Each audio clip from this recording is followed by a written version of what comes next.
स्थापना करने, defence corridor के साथ साथ निवेश का एक लैंड बैंक बनाने में भी सफलता प्राप्त की है। मित्रों, उत्तर प्रदेश का अन्नदाता किसान 2017 के पहले राज्य सरकार की, उस समय की राज्य सरकार की उपेक्षा के कारण आत्महत्या करने के लिए मजबूर हुआ था। और उस समय याद करिए, जब 2017 में हमारी सरकार आई थी तो हम लोगों ने पहले ही कैबिनेट की बैठक में अपने प्रदेश के 86 लाख किसानों का 36,000 करोड़ रुपए के ऋण मोचन की कार्रवाई को संपादित। देश के अंदर पहला कार्यक्रम था जिसमें सफलतापूर्वक इस कार्यक्रम को आगे बढ़ाने का कार्य हुआ। बिना किसी विवाद के तकनीक का उपयोग करते हुए इस कार्यक्रम को हम लोगों ने आगे बढ़ाया। दशकों से उत्तर प्रदेश के अंदर सिंचाई की बड़ी बड़ी परियोजनाएं लंबित पड़ी हुई थी। मध्य गंगा नहर परियोजना, पूर्वी गंगा नहर परियोजना, राजघाट नहर परियोजना, कनहर सिंचाई परियोजना, सरयू नहर राष्ट्रीय परियोजना, बाण सागर नहर परियोजना, अर्जुन सहायक परियोजना, ऐसे ही तमाम परियोजनाएं लंबित पड़ी हुई थी। 30 साल 40 साल से पड़ी हुई थी। बाण सागर की परियोजना का शिलान्यास 1978 में उस समय के प्रधानमंत्री स्वर्गीय मोरारजी देसाई जी ने किया था। अभी हमारी सरकार ने प्रधानमंत्री जी के करकमलों से सरयू नहर राष्ट्रीय परियोजना का लोकार्पण करवाया है। सरयू नहर राष्ट्रीय परियोजना उस समय के योजना आयोग ने इस योजना को 1971 में 72 में इस योजना को बनाया था और तब से लंबित पड़ी हुई थी। पिछली सरकारें पैसा नहीं देती थी, कार्य नहीं करती थी। पैसा चला भी गया तो ठेकेदारी के चक्कर में कार्य विवादित होता था, कार्य कभी पूरा नहीं हो पाया। आज मुझे बताते हुए प्रसन्नता है कि प्रदेश सरकार ने बाण सागर परियोजना, सरयू नहर राष्ट्रीय परियोजना, अर्जुन सहायक परियोजना जैसी, मंडई परियोजना जैसी लगभग 18 परियोजनाओं को हम अब तक पूरा कर चुके हैं। और इसके कारण प्रदेश के अंदर 21,37,000 हेक्टेयर लैंड को सिंचन की अतिरिक्त सुविधा प्राप्त हुई है। प्रदेश सरकार ने इसके माध्यम से लगभग 37 से 38 लाख किसान इससे लाभान्वित हुए हैं। प्रदेश के अंदर मूल्य समर्थन योजना के अंतर्गत किसानों को न्यूनतम समर्थन मूल्य पर उनकी उपज का दाम मिले। 2017 के पहले ये नहीं हो पाता था। आड़ती हावी थे, किसान को उनकी उपज का उचित दाम नहीं मिलता था और जो आड़ती भी लेते थे, जिन आड़तियों से भी खरीदा जाता था, वह भी पर्याप्त मात्रा में नहीं खरीदा जाता था। मुनाफा आड़ती कमाता था, किसान को नहीं मिलता था। इस सब के बावजूद अगर मैं बहुजन समाज पार्टी के 5 वर्ष की सरकार की चर्चा करूं तो किसान से सीधे नहीं, आड़तियों के माध्यम से 240 लाख मीट्रिक टन उनके द्वारा क्रय किया गया था। समाजवादी पार्टी की सरकार के समय 12 से 17 के बीच 217 लाख मीट्रिक टन खरीदा गया। और अगर मैं विगत 5 वर्ष के अंदर की बात करूं तो इसी 5 वर्ष के दौरान किसानों के साथ सीधे क्रय जो किसानों से हुआ और एमएसपी का लाभ उसे दिया गया, यह संख्या है 494 लाख मीट्रिक टन का। 494 लाख मीट्रिक टन। अकेले इस सीजन में अब तक हम 62 लाख मीट्रिक टन से अधिक का धान का क्रय कर चुके हैं।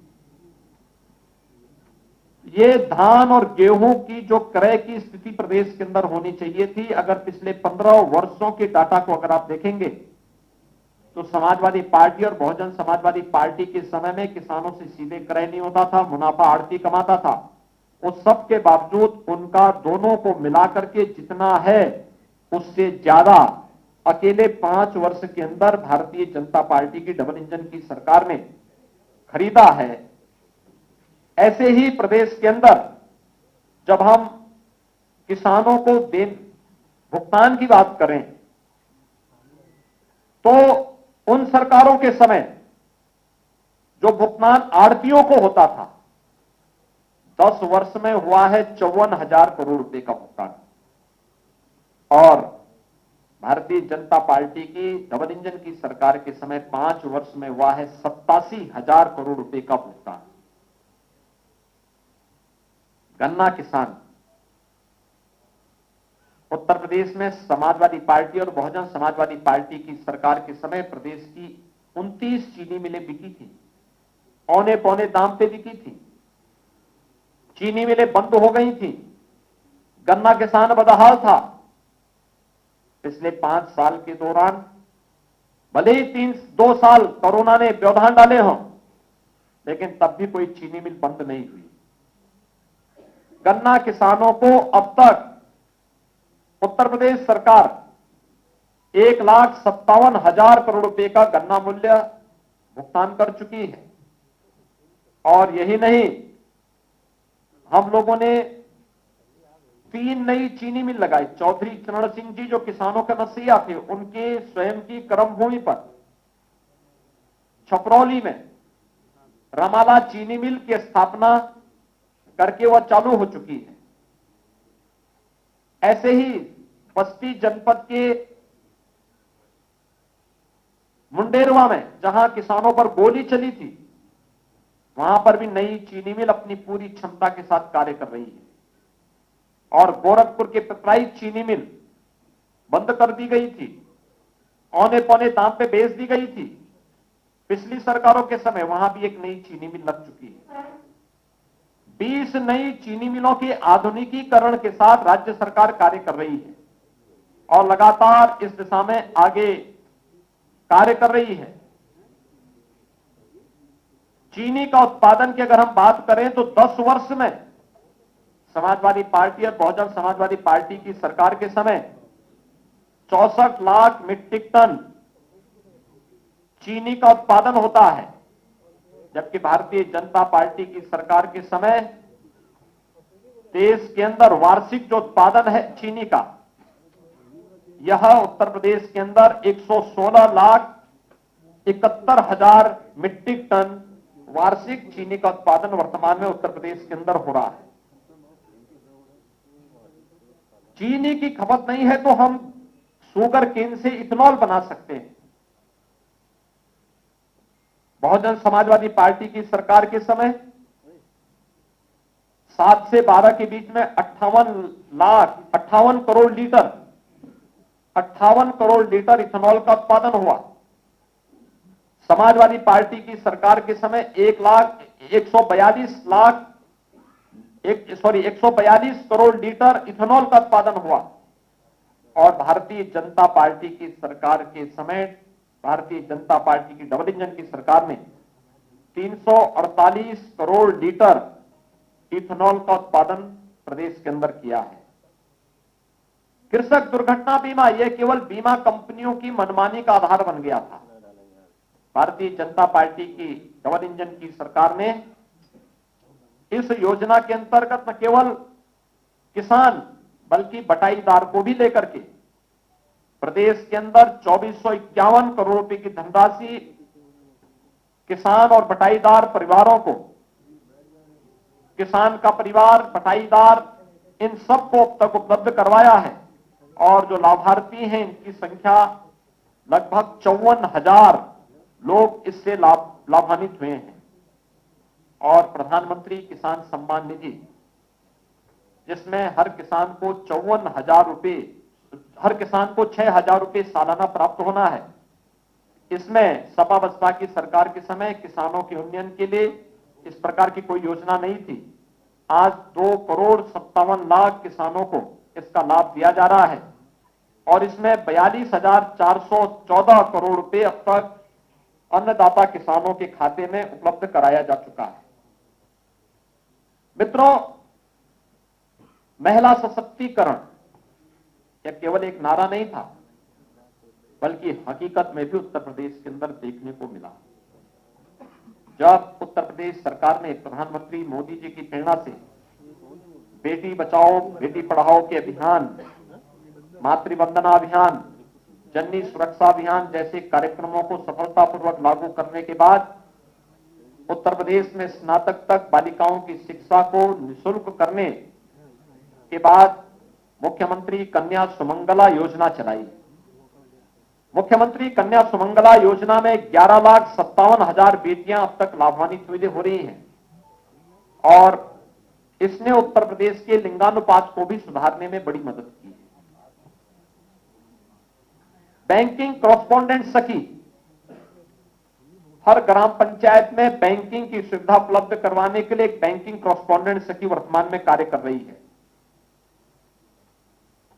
गांवों में, जिस गांव में जो व्यक्ति निवास करता है, उस गांव में उसने अगर अपना मकान बनाया है तो पहले ग्राम पंचायत की भूमि होती थी, उसका कोई भी मालिकाने अधिकार उस परिवार को नहीं मिलता था। मकान उजड़ गया तो दोबारा मकान बना रहा है तो कोई दबंग उसको नहीं बनने देता था। लेकिन पीएम स्वनिधि, पीएम स्वामित्व योजना के माध्यम से आज इस दिशा में बड़ा कदम उठाया है। उत्तर प्रदेश में 15,940 गांवों में 23,47,000 लोगों को उनकी जमीन का, जिसमें मकान बना है, उसका स्वामित्व का अधिकार उसे प्राप्त किया गया है। घरौनी जिसे आप कह सकते हैं, ये घरौनी उपलब्ध कराया गया है। 10 लाख महिला स्वयंसेवी समूह के माध्यम से 1 करोड़ महिलाओं को जोड़ने की कार्रवाई हुई है और प्रदेश के अंदर पोषण मिशन के कार्यक्रम को हर जनपद में ये महिला स्वयंसेवी समूह चला रहे हैं। हर ग्राम पंचायत में बने हुए सामुदायिक शौचालय के निर्माण के कार्यक्रम को भी यही लोग बढ़ा रहे हैं और प्रदेश के अंदर वर्तमान में 1,803 फेयर प्राइस शॉप को भी ये लोग चला रहे हैं। राज्य सरकार ने तय किया कि जहां भी राशन कोटे की शिकायत हो वहां पर यह कार्यक्रम हम लोग महिला स्वयंसेवी समूह के माध्यम से चलाएंगे। रसोई गैस का सिलेंडर उत्तर प्रदेश के अंदर गरीब महिलाओं को पिछले 5 वर्ष के दौरान 2 करोड़ से अधिक निःशुल्क रसोई गैस के कनेक्शन उपलब्ध कराए गए और इसमें वर्तमान में उत्तर प्रदेश के अंदर इनकी संख्या 5 करोड़ 28 लाख हो चुकी है।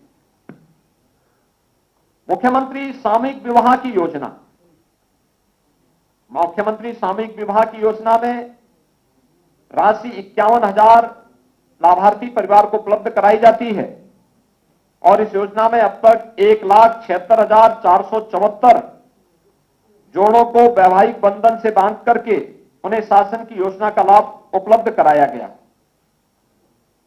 बेटियों की सुरक्षा की दृष्टि से पास्को एक्ट के मामलों के निस्तारण की कार्रवाई, पास्को से जुड़े मामलों की त्वरित सुनवाई हेतु 218 फास्ट ट्रैक कोर्ट की स्थापना भी उत्तर प्रदेश के अंदर इस दौरान हुई। मित्रों, उत्तर प्रदेश में सरकारी नौकरी सदैव एक विवाद का कारण बनती थी, क्योंकि इसमें भाई भतीजावाद था, इसमें जातिवाद था, इसमें तमाम प्रकार की अन्य शिकायतें आती थी, व्यापक पैमाने पर भ्रष्टाचार भी था। आज मुझे बताते हुए प्रसन्नता है कि 5 वर्ष के दौरान उत्तर प्रदेश के अंदर 5 लाख नौजवानों को हम लोगों ने सफलतापूर्वक सरकारी नौकरी उपलब्ध करवाई और इसके साथ ही प्रदेश के अंदर 1 करोड़ यूथ को टैबलेट और स्मार्टफोन देने की कार्रवाई को भी आगे बढ़ाया गया है।